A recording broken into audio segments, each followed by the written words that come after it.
I know it's the kindest introduction, and I'm so grateful to have it. I'm so grateful to be here because this is also my first in the flesh reading for months and months and months, and it's amazing that you all are sharing this evening with me. So thank you so much for that gift. So yes, I'm primarily going to read from Toxicon and Arachne, and then if there's a little time at the end, I'll read some new work so you can see what I'm up to now. Okay, so for a long time I asked myself, where is art going, and where has it been? And one way I started thinking about that to make it a little bit more concrete, like, you know, where does that come from? Where does that inspiration to write come from? Where does the song in your head come from? And where's it going? Why does it come to you? What does it want from you? Where does it want to go? And I really thought that sound moves across the universe to find us. And much like an event, the event of sound. And when I wrote the poems in Toxicon, the first half of the book, I wanted them to be eventful with sound, just like super rich and colliding with sound. And oftentimes that was the method of writing them too. I would just get two words and start rubbing them against each other. So I'm going to start with some poems that work that way, that just start with like rubbing two words against each other until a poem came out. So here's one. So this poem is called Vagus Nerve, and the vagus nerve runs all through your body, so it like wanders. That's the vagus part, wandering. And to write this poem, I just took the word star and the word Tsar, you know, like for the pre-revolutionary leader of Russia, it's Tsar and star, they're anagrams of each other, and I just literally like rubbed those words against each other to make a poem. And as I started writing about that, the star started, you know, having to do with the dog star and the Tsar. I started thinking about how, you know, the Tsar might wear like medals like a star on his chest. And then I thought about the bullet he took, the many bullet wounds to the Tsar's body, and how those were like stars too. And anyway, so this like fusillade of sounds and words that kept like reflecting on each other made the poem. And this is the poem, Vagus Nerve.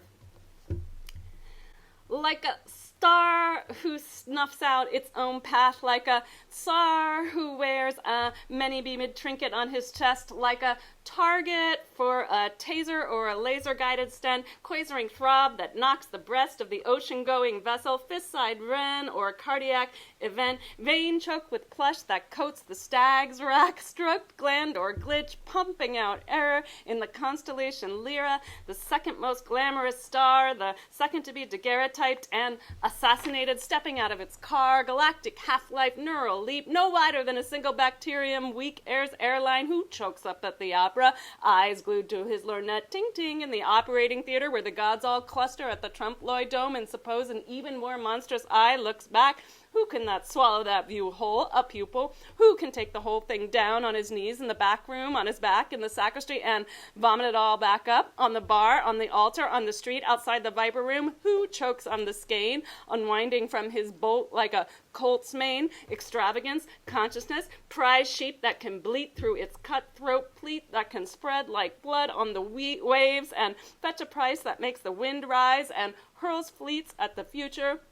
Nerves pinch at the side and hold the garment up in rictus grin and say, alive, whatever is too much is the price. Like a dog returns to its vomit to appraise it once again and cart it off for a price, and the neck of that doggy star can bend. So that's an example of language starting off just with sound, and then just by rubbing the associations together, it ended up on this whole kind of trans-historical trip, and to some very bad news for the Tsar at the end. But that's old news. But it's news that stays news. Here's a similar one, or a similar start. So I wasn't writing for a while, and sometimes when that happens, you need your friends, right? And a friend called, I guess we were texting or emailing, and he was like, why don't you just write me a poem right now? And I was like, what if I do? And so I decided, this was during the first polar vortex up in South Bend where I live, that I was just going to take the phrase polar vortex, take the fact that I had only my lunch break, and write a poem that would run by like your lunch break runs by. And that was like the whole motivation, and this is how it turned out. It's called Oocyte. It's hard to read when you haven't read for 2 years. Here we go. In a station of the vortex, pick me up and hurl me on the prow of a ship named for a queen. Christen with a broken bottle, if you Christ me, split my brow. Blue bottle, green bottle, fly, diadem me, black beat, turtleneck, beatbox me back in. This is the house I rode in on when I met my G.I. John off base. He slew me, not nicely.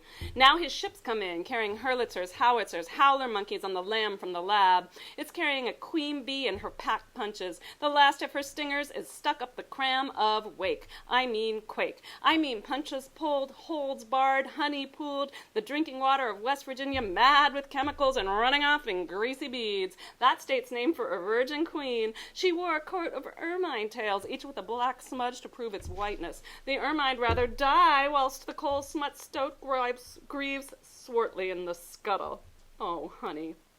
It pullulates and seals a bard's throat like a letter of execution. Imperial pallor, the pillbox like a bad number. Without a chin strap, it slips. Goldfinger, barf. I shot the queen and lost my lunch. I shot the queen and left my tote of Kotex on the piano, and my cast-off screenplay, and my address book, and my extra gun. I beat retreat, made a nest of spun spittle within my nest of scum. I'm not an actress, I'm a writer. The joystick boys sink arrows into the ozone. If we can't have bees, we'll have drones.